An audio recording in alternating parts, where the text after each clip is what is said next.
Here's a story of a man who bought a comic book because he liked it, and for that, he was mocked.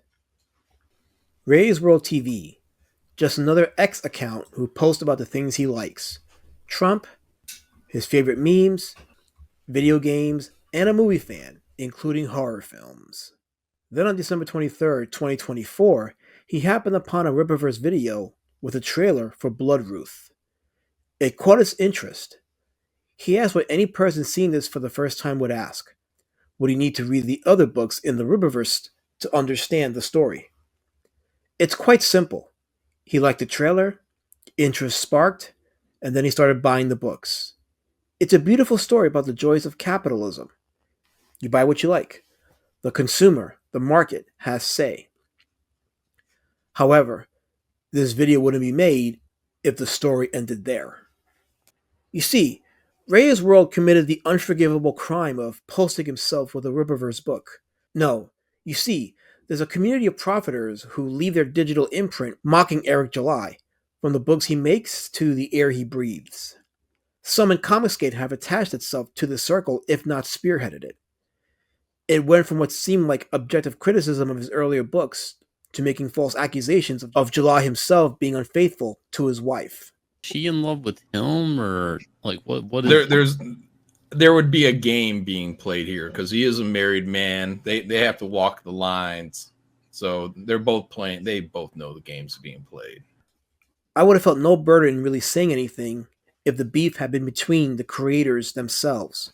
Problem is, new fans entering the space are now facing the same relentless mockery, just for buying a book.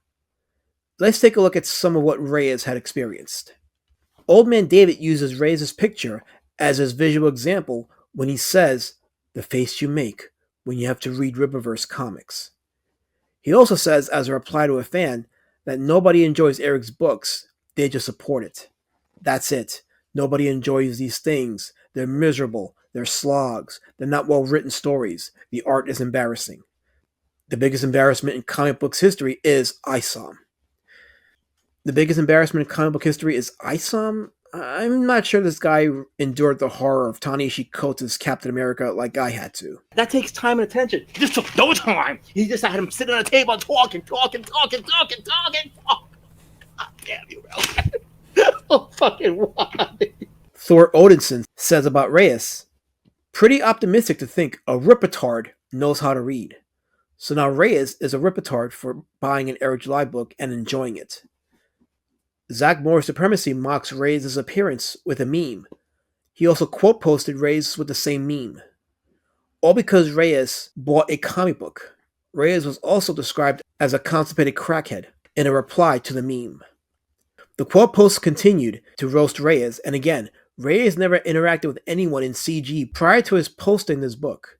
He never engaged in any negative discourse with Comicsgaters or even Rippaverse fans. His only communication with Comicsgaters happened after he posted this photo, and it was them mocking his appearance, calling him a Rippatard, and insulting his reading skills. Reyes, burdened by the amount of negative feedback he received by Comicsgate just for posting his pic with the book, put out this message. "Holy shit, I talk about getting into the new Eric July comic because I love comics, and boom, get attacked for liking the comic. LOL, what is life? I'm going to go back to making music and reading." Of course, he was quote posted here by, among others, Riley, one of the more notorious Eric July enemies, who said, "The Rippaverse has become a 100-ish person hug box that swarms to protect the feelings of potential cultists from the general mockery of Eric's garbage."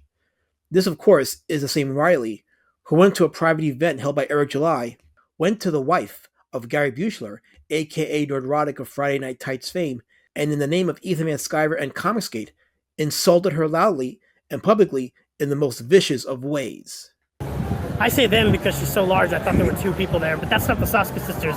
That's Gary's pig wife. Hail Comicsgate chat! We are here to represent Comicsgate at a meetup that by all rights deserved a Comicsgate audience. That deserved Ethan Van Sciver is more talented than any of the hack frauds throwing this garbage gathering. And he deserved to be here more than any of them. He deserved to be at C2E2, but because of garbage companies like the Rippaverse and pathetic integrityless loser YouTubers like this pig's husbands. Roy Thomas, former editor-in-chief of Marvel, and also legendary creator who brought Conan the Barbarian to the pages of Marvel, among his list of accomplishments, said that art is what people tell you you have created, not what you, the creator, proclaim. It really is a sad state of affairs when casual fans and customers are mocked relentlessly over buying a book by a creator who's been a target of harassment, gay ops, and bad faith criticism. Reyes just wanted to buy a book. History will not look kindly on the treatment he received.